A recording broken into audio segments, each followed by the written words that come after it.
વિદ્યાર્થી મિત્રો, ઉદાહરણ 3 આલેખ 27 પાઠ્યપુસ્તક ખોલી અને પેજ નંબર 233 કોઈ વસાહતના 40 લોકોના વજનનું આવૃત્તિ વિતરણ દર્શાવ્યું છે. કોષ્ટકની માહિતી પરથી સ્તંભ આલેખ હિસ્ટોગ્રામ તૈયાર કરવાનો છે. વજન આપ્યું છે 40 થી 45, 45 થી 50 કિલો, 50 થી 55 કિલો, 55 થી 60 કિલો અને 60 થી 65 કિલો. વ્યક્તિની સંખ્યા એવા 4 છે. 40 થી 45 કિલો વજન હોય એવા 4 વ્યક્તિઓ, 45 થી 50 હોય એવા 12, 50 થી 55 હોય એવા 13, 55 થી 60 હોય એવા 6 અને 60 થી 65 હોય એવા 5 કિલો. તો આપણે આ તો ખૂબ જ સહેલો દાખલો છે મિત્રો. અહીંયા આ દાખલો હું ગણતો નથી, તમારે અહીંયા આ દાખલો પૂર્ણ કરવાનો રહેશે. નેક્સ્ટ દાખલા તરફ આગળ વધીએ. ખૂબ જ સહેલો દાખલો છે મિત્રો, પ્રેક્ટિસ થાય એટલા માટે અહીંયા એ દાખલો છોડું છું. નેક્સ્ટ દાખલો આલેખ 28 ઉદાહરણ 2 પાઠ્યપુસ્તક પેજ નંબર 235 ઉપર એક કાર શહેર પી થી ક્યુ તરફ યાત્રા કરે છે. બંને શહેર વચ્ચેનું અંતર 350 કિલોમીટર છે. નીચે આકૃતિમાં આપેલા આલેખમાં જુદા જુદા સમયે કાર અને શહેર પી વચ્ચેનું અંતર પ્રમાણમાં વાય અક્ષ ઉપર 1 સેન્ટીમીટર બરાબર 50 કિલોમીટર. આપણને અહીંયા જો આ છે એક શીખવાની મહત્વની વસ્તુ છે મિત્રો. 8 વાગ્યે, 9 વાગ્યે, 10, 11, 12, 1, 2 સમય છે. આ AM સવારનો સમય, બપોરનો એટલે 12 અને બપોર પછી એટલે PM 1, 2, 3 બરોબર. આ એક ખાસ ધ્યાનમાં રાખવાનું. બીજું અહીંયા ક્રેક કરેલું છે એ માહિતી તમારે જ્યારે આપણે એક સાથે 0 થી ખરેખર તો 1 નું માપ લઈ શકીએ, પરંતુ 1 નું માપ નથી લેતા ત્યારે આવી નિશાની દર્શાવવી ફરજિયાત હોય છે. સીધું આપણે 8 નું માપ લીધું છે એટલા માટે બરોબર. આ જ્યાં પણ અહીંયા પણ દર્શાવવાની થાય તો પણ આવી નિશાની મૂકવી ફરજિયાત છે. આવી ક્રેક ટાઈપની નિશાની મૂકવાની હોય છે. પી થી અંતર 50, 100, 150, 200, 300, 350 આલેખ તૈયાર આપેલો છે. આપણે માત્ર એના પ્રશ્નોના જવાબ આપવાના છે મિત્રો. પહેલો પ્રશ્ન આપણને આપ્યો છે કે બંને અક્ષો પર કઈ માહિતી આપેલી છે. તો આપણે લખીએ કે બંને અક્ષોની અહીંયા વાત કરેલી છે મિત્રો. એટલે એમ કહી શકીએ કે આપણે બંને અક્ષો એટલે એક્સ અક્ષ અને વાય અક્ષ. તો સૌથી પહેલા આપણે લખતા જઈએ મિત્રો કે એક્સ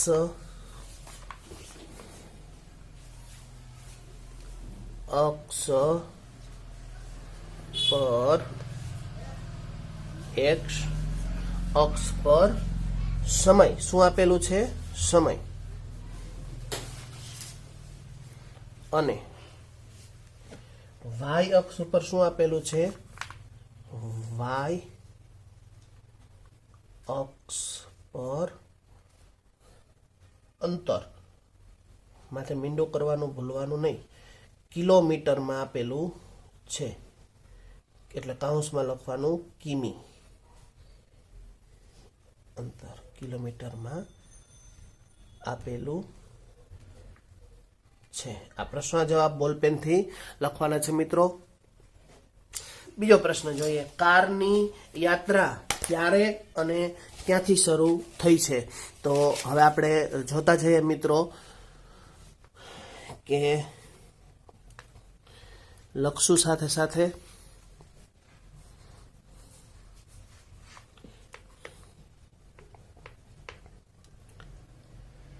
કારની યાત્રા ક્યાંથી શરૂ થઈ છે, ક્યારે અને ક્યાંથી? તો કે 8 AM 8 AM સવારના 8 વાગ્યે 8 AM. અને પી આપ્યું છે આપણને નામ બરોબર. એટલે આપણે અહીં લખીએ કે પી શહેરથી શરૂ થઈ. સમજાય છે મિત્રો? તો આ રીતે આપણે પ્રશ્નના જવાબ આપતા જવાના છે. પ્રથમ 1 કલાકમાં કાર કેટલી દૂર ગઈ? તો આપણે લખીએ કે પ્રથમ 1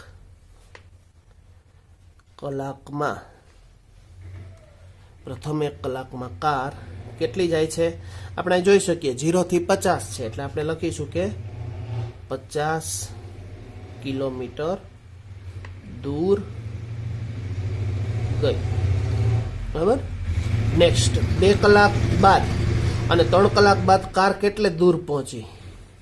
તો આપણે લખીએ કે 2 કલાક બાદ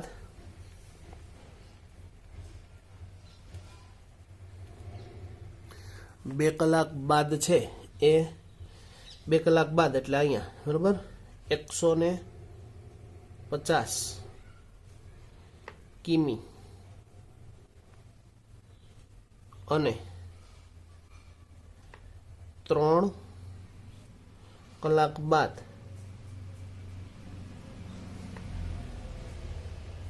કેટલી છે 3 કલાક બાદ 150 થી 200 એટલે 50 કિલોમીટર 200 કિલોમીટર દૂર ગઈ એવું આપણે કહી શકીએ. નેક્સ્ટ, શું પ્રથમ 3 કલાકની ઝડપ સરખી રહી હતી? આ તમે કેમ જાણ્યું? તો હવે પહેલા જોઈએ આપણે કે ના, વચ્ચેની 1 કલાકમાં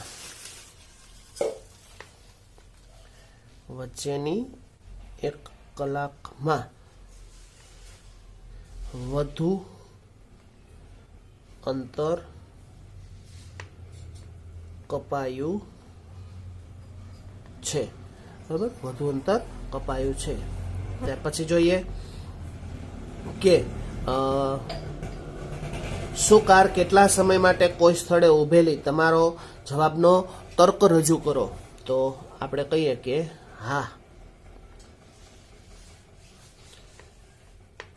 11 થી 12 ના સમય વચ્ચે રેખા આગળ વધતી નથી. એ રેખા છે એ આગળ વધતી નથી એટલે આપણે કહી શકીએ. અને કાર ક્યારે શહેર ક્યુ ઉપર પહોંચશે? અહીંયા ક્યુ ઉપર ક્યારે પહોંચશે? તો કે અહીંયા કેટલા વાગ્યા છે? 2 વાગ્યા છે. એટલે લખશું કે કાર બપોરના 2 વાગ્યે ક્યુ શહેર પર પહોંચશે. તો આ રીતે ખૂબ જ સહેલો દાખલો આપણે ગણી શકીએ. નેક્સ્ટ જોઈએ 15.1 નો પહેલો દાખલો. આલેખ 29 પાઠ્યપુસ્તક પેજ નંબર 236-37 ઉપર છે. નીચે આપેલ આલેખ હોસ્પિટલમાં એક દર્દીનું દર કલાકે લીધેલું તાપમાન દર્શાવે છે. પ્રમાણમાં આપણને આપેલું છે y અક્ષ ઉપર 1 સેમી બરાબર 1 અંશ સેલ્સિયસ તાપમાન. અહીંયા 9 વાગ્યે 10, 11, 12 અને 1, 2, 3 AM PM નો હવે તમને ખ્યાલ આવી ગયો છે. આ સમય દર્શાવે છે. આ છે તાપમાન. જો ક્રેક કરેલું છે બરાબર, ખબર પડી જાય આપણને. 34, 35, 36, 37, 39 એવી રીતે તાપમાન છે. તો હવે આલેખ ઉપરથી પ્રશ્નોના જવાબ આપણે આપવાના થાય છે કે બપોરે 1 વાગ્યે દર્દીના શરીરનું તાપમાન શું હતું? તો આપણે હવે અહીંયા પ્રશ્નોના જવાબ લખીશું. મિત્રો મારી સાથે પેનથી દરેક વિદ્યાર્થી લખશે કે આપણે 1 વાગ્યે તાપમાન કેટલું હતું? 1 વાગ્યો ક્યાં? અહીંયા બરાબર. કેટલું છે? અડધું છે ને, 36 અને 37 ની વચ્ચે એટલે અડધું. 36, 37 વચ્ચે અડધું એટલે આપણે આમ લખીએ કે બપોરે 1 વાગ્યે છે એ દર્દીના શરીરનું તાપમાન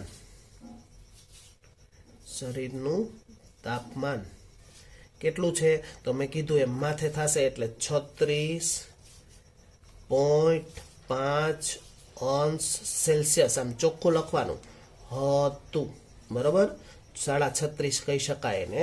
36 અને 37 ની વચ્ચે છે એટલે 36.5 અંશ સેલ્સિયસ હતું. બીજો પ્રશ્ન, દર્દીના શરીરનું તાપમાન 38.5 અંશ સેલ્સિયસ ક્યારે હતું? જો હવે 38 છે અને 39 ની વચ્ચે એટલે અહીંયા ક્યાંક હશે બરાબર. 38, 39 આ બરાબર. કેટલા વાગે છે? 12 વાગ્યે. એટલે આપણે અહીં લખીશું આખો જવાબ કે દર્દીના શરીરનું તાપમાન 38.5 અંશ સેલ્સિયસ બરાબર. અહીંયા સમય પૂછ્યો છે બપોરે બપોરે કેટલા 12 વાગ્યે હતું. બરોબર, બપોરના 12 વાગ્યા જે છે એનું તાપમાન કેટલું છે? 38.5 અંશ. મિત્રો જુઓ, સમજાય છે? આમ બંને રીતે તમને આ પ્રશ્નો છે એ પૂછાઈ શકે. પહેલામાં તમને બતાવ્યું છે એ સમય છે, તાપમાન પૂછ્યું છે. બીજામાં છે એ સમય દર્શાવેલો છે. તો તમે બંને રીતે પ્રશ્નો આડાવડા પૂછાઈ શકે. આપણને બંને રીતે આવડતા હોવા જોઈએ. ત્રીજો પ્રશ્ન જોઈએ. આ સમગ્ર સમય દરમિયાન દર્દીનું તાપમાન 2 વખત સરખું રહ્યું હતું. હવે બંને સમય ક્યાં હતા? તો જો 2 વખત સરખું છે, ક્યાં છે? અહીં રહ્યું, અહીંયા. એટલે કે આ 1 વાગે અને આ બીજું 2 વાગે. બરોબર, તો આપણે લખીએ કે આ જે સરખું રાખવાની વાત આવે છે એમાં આપણે લખી શકીએ કે ભાઈ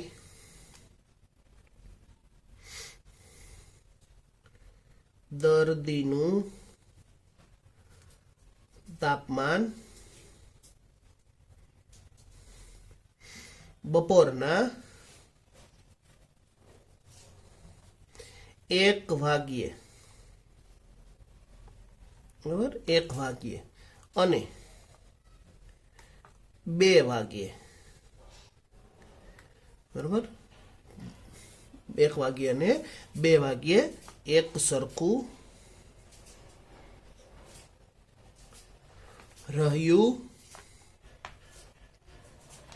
હતું.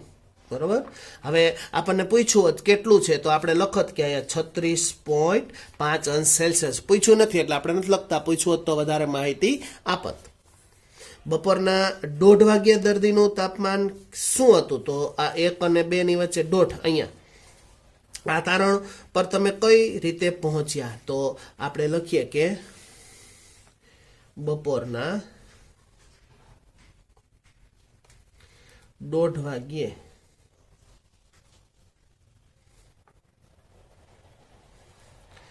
જે છે એ દર્દીનું તાપમાન કેટલું છે? તો કે 36.5 અંશ સેલ્સિયસ હતું. બરોબર, અને તારણની વાત આવે છે તો અહીં લખીએ આપણે તારણ કે હવે દર્દીનું તાપમાન હવે છે દર્દીનું તાપમાન 1 વાગ્યે હતું. તે જ તાપમાન, એનું એ જ તાપમાન 1:30 વાગ્યે છે. એટલે કે હવે તાપમાન વધતું નથી. હવે તાપમાનમાં કોઈ જાતનો કઈ વધારો થતો નથી. આ રીતે આપણે કહી શકીએ. અને છેલ્લો પ્રશ્ન, સમયના કયા ગાળા દરમિયાન દર્દીનું તાપમાન વધી રહ્યાનું જણાવતું હતું? તો જો આપણને ખબર પડી જાય 9 થી 10. બરાબર, એટલે આપણે લખીએ કે સવારે 9 થી 10 AM. બરાબર, સવારે 9 થી 10, પછી 10 થી 11. જો દેખાય છે ને આપણને ચાર્ટમાં AM. અને બપોરે પાછો 2 થી 3 એ PM છે. બપોરનો ટાઈમ PM. પાસ મીડિયેટર ના સમયગાળામાં દર્દીનું તાપમાન વધી રહ્યાનું, વધતું હોય એવું જણાતું હતું. બરાબર, આ રીતે આપણે આ દાખલો ગણી શકીએ. મિત્રો, ખૂબ જ સહેલો દાખલો છે, ખૂબ જ મજા આવે એવો છે. આલેખ ઉપરથી જ પ્રશ્ન જવાબ છે અને જોઈને જ આપણે પ્રશ્ન જવાબ આપવાના છે.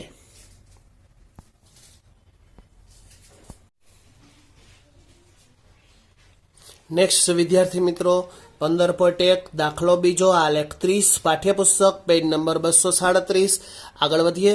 નીચે આપેલા રેખીય આલેખમાં એક ઉત્પાદન કંપનીએ જુદા જુદા વર્ષમાં કરેલા વેચાણ દર્શાવેલ છે. આપણને અહીં આપ્યું છે પ્રમાણમાં વાય અક્ષ પર 1 સેમી બરાબર 2 કરોડ રૂપિયાનું વેચાણ દર્શાવે છે. હવે આપણે જોઈએ કે 2002, 2003, 2004, 5 અને 6 આ વર્ષના અંક છે અને અહીંયા 2 કરોડ 2, 4, 6, 8, 10, 12 આ વેચાણ રૂપિયા કરોડમાં દર્શાવે છે. આના ઉપરથી આપણે પ્રશ્ન જવાબ આપવાના છે. આલેખ ઉપરથી આપણે પ્રશ્ન જવાબ એમાં પહેલો એમાં 2 પ્રશ્નો આપેલા છે કે વર્ષ 2002 અને 2006માં કેટલું વેચાણ થયું હતું. તો આપણે અહીંયા લખીશું મિત્રો. સૌથી પહેલા દરેક વિદ્યાર્થી મારી સાથે લખતો જશે. પહેલી લીટીમાં આપણે લખીએ કે વર્ષ 2002 માં બરોબર કંપનીનું વેચાણ હવે કેટલું છે 2002 માં 4 કરોડ બરોબર રૂપિયા 4 કરોડ થયું હતું બરાબર 4 કરોડનું વેચાણ થયેલું હતું. નેક્સ્ટ એમાં જ વર્ષ 2006માં કેટલું વેચાણ થયું? તો 2006 કેટલું છે?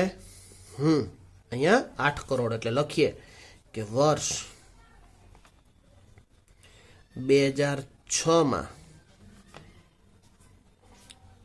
કંપનીનું વેચાણ કેટલું છે? રૂપિયા 8 કરોડ થયું હતું બરાબર. આપણે લખી શકીએ કે 8 કરોડ થયું હતું. નેક્સ્ટ બીજો પ્રશ્ન વર્ષ 2003 અને વર્ષ 2005માં કેટલું વેચાણ થયું? તો 2003માં જોઈએ. 2003માં કેટલું છે? 6 અને 8 ની વચ્ચે એટલે આપણે 7 કહીશું. તો અહીંયા લખીએ કે વર્ષ 2003માં કંપનીનું વેચાણ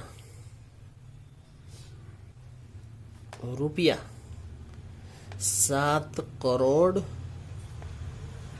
થયું હતું.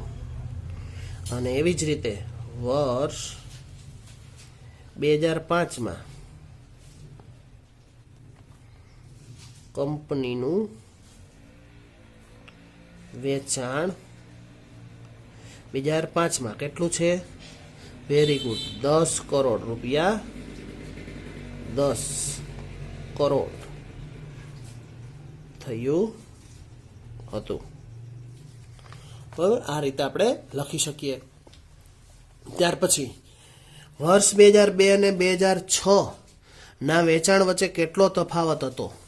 તો 2002 ની વાત કરીએ તો 2002માં છે 4 કરોડ બરાબર 2002 અને પછી આવે છે 2006 એમાં છે 8 કરોડ એટલે આપણે લખીએ કે વર્ષ 2002 અને વર્ષ 2006 ના વેચાણનો તફાવત બરાબર એનો તફાવત બરાબર પેલા હતું રૂપિયા 8 કરોડ અને એમાંથી માઇનસ થશે રૂપિયા 4 કરોડ એટલે કેટલું કહી શકાય? આપણો જવાબ છે 8 માંથી 4 જાય તો 4 વધે રૂપિયા 4 કરોડ. કરોડ લખવાનું ભૂલવાનું નથી. કરોડ આટલો તફાવત હતો બરાબર. આ રીતે આપણે જવાબ આપી શકીએ. છેલ્લો પ્રશ્ન જોઈએ. કયા 2 ક્રમિક વર્ષના વેચાણ વચ્ચે તફાવત મહત્તમ હતો? તો 2004માં છે એ 6 અને 2005માં છે એ સીધું 10 લાંબો ગાળો બરાબર. તો આપણે લખીએ કે વર્ષ 2004 અને વર્ષ 2005 દરમિયાન જે છે એ વેચાણ વચ્ચેનો તફાવત મહત્તમ હતો. બરાબર, આ રીતે આપણે આખો દાખલો છે એ ગણી શકીએ. આ રીતે આપણે બધા જ પ્રશ્નના જવાબ છે એ આપી શકીએ મિત્રો.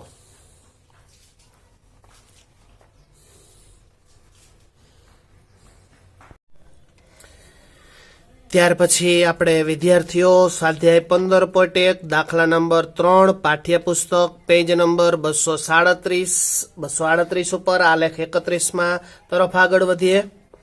વનસ્પતિ શાસ્ત્રના એક પ્રયોગમાં 2 છોડ એ અને બી ને પ્રયોગશાળાની સમાન પરિસ્થિતિમાં ઉછેરવામાં આવ્યા. તેમની ઊંચાઈ ને અઠવાડિયાના અંતે માપવામાં આવી હતી. આમ 3 અઠવાડિયા સુધી પ્રયોગ કરવામાં આવેલો. પ્રયોગના પરિણામને આલેખમાં દર્શાવેલ છે. હવે આપણને અહીંયા આલેખમાં દર્શાવેલ છે મિત્રો. પ્રયોગનું પરિણામ આપણને આલેખ દ્વારા જાણવા મળે છે. આલેખ દ્વારા આપણે પરિણામ જોઈ શકીએ છીએ મિત્રો. આલેખ ઉપરથી આપણને જોવા મળે છે કે ઊંચાઈ સેન્ટીમીટરમાં આપેલી છે 2, 4, 6, 8, 10, 12. પ્રમાણમાપ વાય અક્ષ ઉપર 1 સેમી બરાબર 2 સેન્ટીમીટર ઊંચાઈ છે.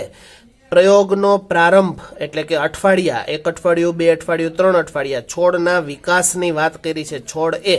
બરાબર, તો હવે આપણે આ આલેખ પરથી નીચેના પ્રશ્નોના જવાબ આપવાના રહેશે મિત્રો.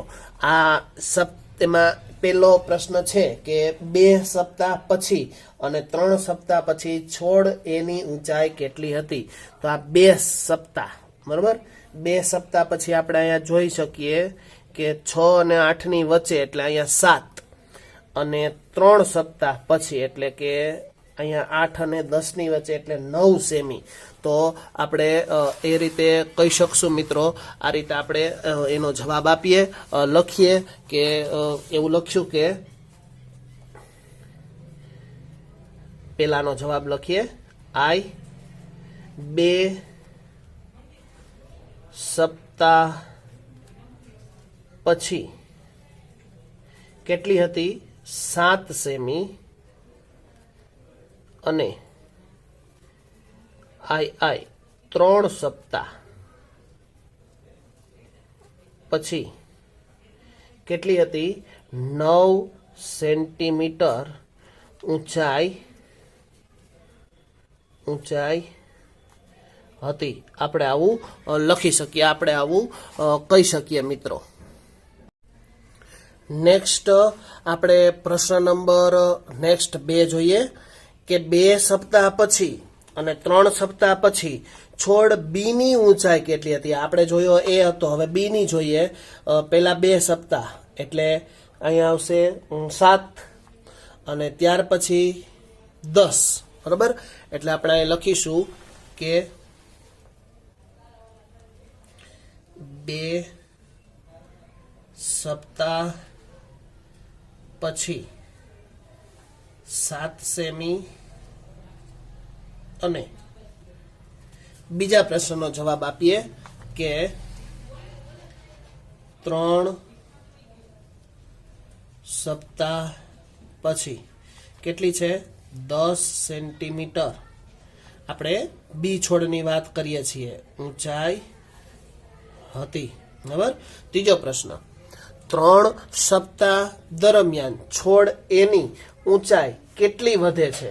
તો આપણે જોઈએ ત્રીજા સપ્તાહ દરમિયાન એટલે કે પેલા અહીંયા છે 9 સેમી માઇનસ કેટલી છે? આ 7 સેમી. બરાબર, 9 માંથી 7 જાય તો 2 સેન્ટીમીટર ઊંચાઈ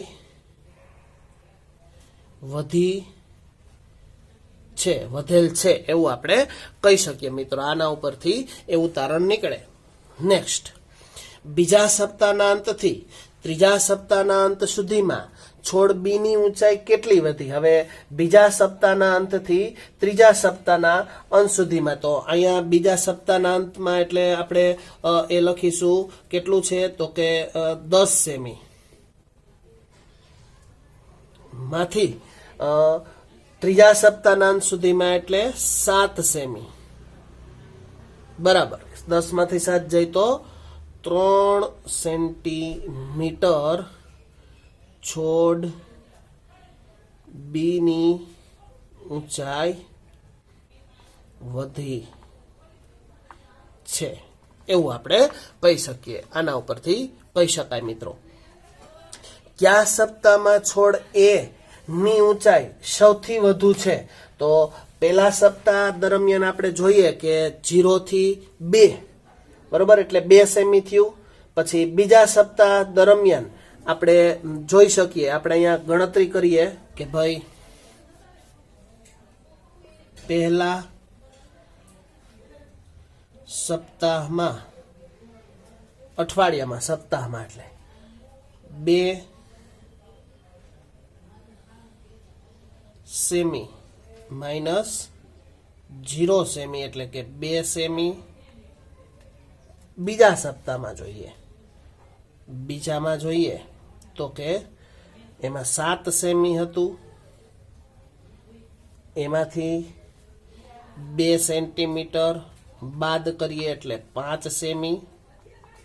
એવી જ રીતે ત્રીજા સપ્તાહમાં જોઈએ, ત્રીજામાં જોઈએ તો ત્રીજામાં 9 સેમી છે બરાબર, એમાંથી 7 સેમી બાદ કરીએ એટલે 2 સેન્ટીમીટર. અને આમ જોઈએ તો આ 2, આ 5 અને આ 2 માટે આપણે કહી શકીએ કે શેમાં વધારે છે? બીજા સપ્તાહ દરમિયાન છોડની ઊંચાઈ સૌથી વધુ વધેલ છે. આ ઉપરથી કહી શકીએ કે સૌથી વધુ વધેલ છે. નેક્સ્ટ, કયા સપ્તાહમાં છોડ બી ની ઊંચાઈ સૌથી ઓછી છે? તો હવે એમાં આવી ગણતરી કરવી પડશે. આપણે પહેલા જોઈએ, પહેલા સપ્તાહની અંદર ઓછી વાત કરી છે એટલે 1 સેમી માઇનસ 0 સેમી થી 1 સેમી એટલે 1 સેન્ટીમીટર જ થયું બરાબર. બીજા સપ્તાહમાં ગણતરી કરીએ, બીજા સપ્તાહની ગણતરી કરીએ તો કે 7 સેમી છે, એમાંથી 1 સેમી એટલે 6 સેન્ટીમીટર થયું. ત્રીજાની ગણતરી કરીએ તો કે ત્રીજામાં 10 સેમી માંથી 7 સેમી એટલે 3 સેન્ટીમીટર. માટે આપણે ઓબ્વિયસલી જોઈ શકીએ 1, 6 ને 3 તો કયું કહેવાશે? તો કે ઓછી કીધી છે બરોબર, એટલે પહેલા સપ્તાહ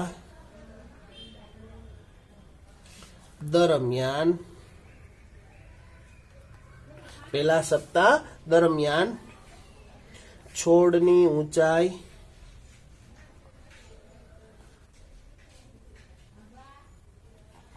ઓછી વધેલી છે બરાબર. અને છેલ્લો પ્રશ્ન જોઈએ કે શું કોઈ એક સપ્તાહ છે એમાં બંને છોડની ઊંચાઈ સરખી હતી? સ્પષ્ટ કરો. તો આપણે અહીંયા લખીએ કે બીજા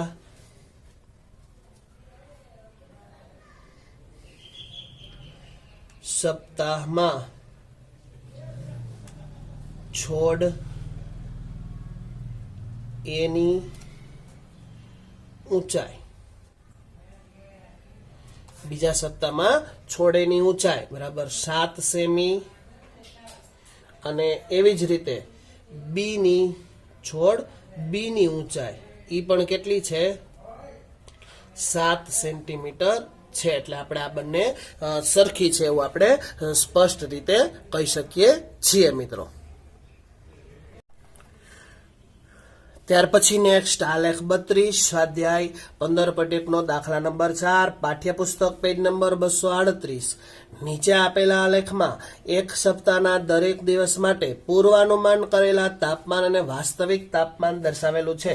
મિત્રો આપણને શિયાળા ઉનાળા દરમિયાન જે તાપમાન આપેલું હોય એની અહીંયા વાત કરેલી છે. હવે જોઈએ આપણે કે પૂર્વાનુમાન તાપમાન આ રીતે ત્રુટક લાઈનમાં છે, વાસ્તવિક તાપમાન આ સીધી રેખામાં દર્શાવે છે. હવે આપણે જોઈએ કે પ્રમાણમાપ y અક્ષ ઉપર 1 સેન્ટીમીટર બરાબર 5 અંશ સેલ્સિયસ છે. કેટલું છે? 5 અંશ સેલ્સિયસ એટલું તાપમાન દર્શાવે છે. તો અહીંયા 5, 10, 15, 20, 25, 30, 35 તાપમાન સેલ્સિયસમાં.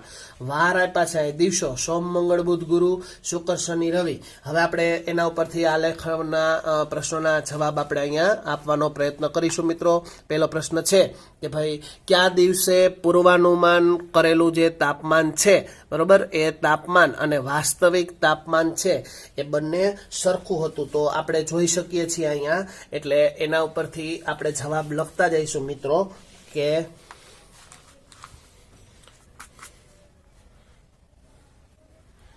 મંગળવારે આલેખમાં સ્પષ્ટપણે આપણને જોવા મળે છે, જોઈને જ સમજી શકાય એવું છે કે મંગળવારે, ત્યાર પછી તમે કયો વાર છે મંગળવાર પછી? કયો છે? શુક્રવાર, બરોબર. શુક્રવારે હવે છે કઈ જોવો જઈને, વેરી ગુડ. અને રવિવારે, મંગળવાર, શુક્રવાર અને રવિવારે પૂર્વાનુમાન, પ્રશ્ન પૂરો કરીશું. પૂર્વાનુમાન એટલે અગાઉથી અનુમાન કરેલું છે, પૂર્વાનુમાન કરેલ તાપમાન, બરોબર, અને વાસ્તવિક એટલે કે સાચું, હકીકતે પેલા અંદાજ લગાવ્યો હોય અને એ દિવસે એટલું જ હોય એમ તાપમાન સરખું હતું, બરોબર. આ રીતે આપણે કહી શકીએ. નેક્સ્ટ બીજો પ્રશ્ન, સપ્તાહ દરમિયાન પૂર્વાનુમાન કરેલ મહત્તમ તાપમાન કેટલું હતું? તો કેટલું છે? 35 અંશ. એટલે આપણે અહીં લખીએ, આખો જવાબ લખશું. સપ્તાહ દરમિયાન પૂર્વાનુમાન કરેલ મહત્તમ તાપમાન કેટલું છે? તો કે 35 અંશ સેલ્સિયસ. 35 અંશ સેલ્સિયસ હતું, બરાબર. આ રીતે આપણે લખીશું. નેક્સ્ટ, સપ્તાહ દરમિયાન લઘુત્તમ વાસ્તવિક તાપમાન કેટલું? તો ઓછામાં ઓછું કેટલું છે? 15. તો આપણે અહીં લખીશું આખો જવાબ. સપ્તાહ દરમિયાન લઘુત્તમ એટલે ઓછામાં ઓછું, બરોબર. મહત્તમ એટલે વધારેમાં વધારે. જો યાદ ન રહેતું હોય તો અહીં લખી લ્યો, મહત્તમ એટલે વધારે અને લઘુત્તમ એટલે ઓછું. અહીં લખી લેવાય પ્રશ્ન માથે, હો, એટલે પરીક્ષામાં ટેસ્ટમાં વાંચતી વખતે ભૂલ ન પડે. લઘુત્તમ વાસ્તવિક તાપમાન કેટલું છે? તો કે 15 અંશ સેલ્સિયસ. એકડે પાછળે 15 અંશ સેલ્સિયસ હતું. અને નેક્સ્ટ પ્રશ્ન જવાબ આપીએ કે કયા દિવસે વાસ્તવિક તાપમાન અને પૂર્વાનુમાન કરેલા તાપમાન વચ્ચેનો સમયગાળો તફાવત સૌથી વધારે હતો? તો સૌથી વધારે ગુરુવાર દેખાય છે. મને તો ગુરુવાર દેખાય, તમને ગુરુવાર ને? હા, તો લખો ગુરુવારે વાસ્તવિક તાપમાન અને પૂર્વાનુમાન કરેલ તાપમાન વચ્ચેનો તફાવત, બરોબર, વચ્ચેનો તફાવત કેટલો છે? 7.5 અંશ સેલ્સિયસ. 7.5 અંશ સેલ્સિયસ સૌથી વધુ હતો. તો આ રીતે આપણે આલેખ ઉપરથી એકદમ ઈઝી છે મિત્રો, દરેક દાખલાઓ ગણી શકીએ અને પ્રશ્નના જવાબ આપી શકીએ છીએ.